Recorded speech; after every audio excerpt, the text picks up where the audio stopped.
এজন সৈনিকৰ জীৱনৰ কথাৰে।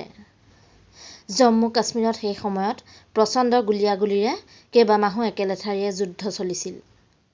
সেই সময়ত ফোনৰ যোগাযোগ সম্পূৰ্ণৰূপে কাটি দিয়া হৈছিল।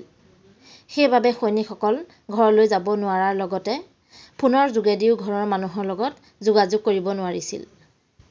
সেই সময়ত ঘৰৰ মানুহবোৰে নিজৰ পুত্ৰ স্বামীৰ খবৰ নাপাই হাহাকাৰ কৰি ফুৰিছিল আৰু প্ৰতিদিনেই অপেক্ষাত ৰৈছিল এটা ফোনৰ বাবে।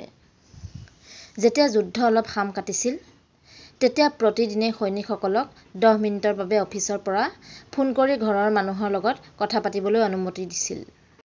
তেনে অৱস্থাতে এজন সৈনিকে এদিন ঘৰলৈ ফোন কৰি মাক দেউতাকক ক'লে যে তেওঁ এই সপ্তাহতেই ঘৰলৈ গৈ আছে। পুতেক ঘৰলৈ আহিব বুলি শুনিয়েই মাক বাপেকৰ আনন্দৰ সীমা নোহোৱা হ'ল। অলপ পিছতেই সৈনিকজনে ক'লে যে মোৰ লগত এজন বন্ধুও যাব। তাত তোমালোকৰ কিবা আপত্তি আছে নেকি? কিয় বেয়া পাম বোপাই, তোৰ বন্ধুজনক পালে আমি সুখীহে হ'ম। তেতিয়া সৈনিকজনে ক'লে, কিন্তু এটা কথা দেউতা, যুদ্ধত মোৰ বন্ধুজন বৰ বেয়াকৈ আঘাতপ্ৰাপ্ত হৈছে, যাৰ বাবে তেওঁ এখন হাত আৰু 2খন ভৰিয়েই হেৰুৱাব লগা হ'ল। সেইবাবে এনে অৱস্থাত তেওঁ থাকিব পৰা সুৰক্ষিত স্থান ক'তোৱেই নাই। সেইবাবে মোৰ লগতে আমাৰ ঘৰত চিৰদিনৰ বাবেই তেওঁক ৰাখিব বিচাৰোঁ। তেতিয়া সৈনিকজনক দেউতাকে ক'লে, শুন বোপাই, তোৰ বন্ধুজনক আমাৰ লগত নাৰাখি আন ক'ৰবাত থকাৰ সুবিধা কৰি দিয়াটোৱেই ভাল হ'ব নেকি? এনেদৰে বিকলাংগ লোক এজনক লগত ৰাখিবলৈ তেওঁ আমাৰ বোজা হ'ব। আমাৰো এটা জীৱন আছে।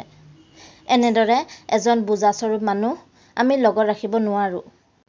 তেওঁক তাতেই এৰি থৈ তই অকলেই ঘৰলৈ আহ। তেওঁ তাতেই নিজৰ বাবে কিবা এটা ব্যৱস্থা কৰি লওক। দেউতাকৰ কথাত সৈনিকজনে অন্তৰত বৰ দুখ পালে। কথা পতাৰ সময়ও 10 মিনিট পাৰ হৈ গৈছিল। সেইবাবে সৈনিকজনে কিবা কোৱাৰ আগতেই ফোনটো কাট খাই গ'ল। আজি এসপ্তাহ হ'ল। সেইদিনা ফোন কাট খাই যোৱাৰ পিছৰে পৰা সৈনিকজনে ঘৰলৈ এটাও ফোন নকৰাত মাক দেউতাক চিন্তিত হ'ল। তাতে এই সপ্তাহতেই ঘৰলৈ অহা ল'ৰাটো ঘৰলৈ নহা দেখি মাক দেউতাক আৰু চিন্তাত পৰিল। এসপ্তাহৰ পিছত অফিচৰ পৰা হঠাৎ সৈনিকজনৰ দেউতাকলৈ এটি ফোন আহিল। পুতেকৰ ফোন অহা দেখা পাই দেউতাকজন উধাতো খাই আহি ফোনটো ধৰিলেহি। সৈনিকজনে ফোন কৰা বুলি ভাবিছিল যদিও অফিচৰ অফিচাৰজনেহে সেইদিনা ফোন কৰিছিল।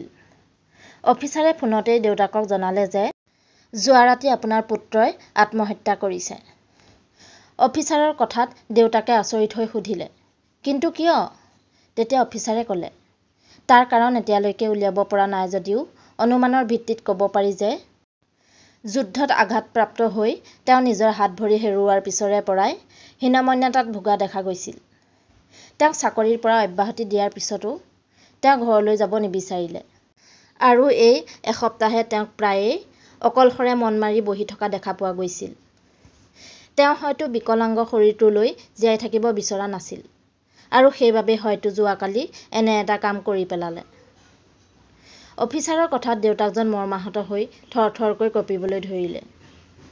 দেউতাকে তেতিয়াহে বুজিলে, আচলতে সৈনিকজনে বন্ধুৰ নাম দি নিজৰ কথাকেই কৈছিল।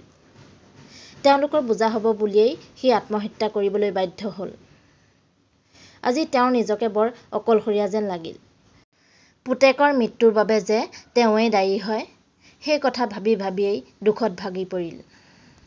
সেইবাবে আমি কেতিয়াও কাকো বোজা বুলি ভাবিব নালাগে।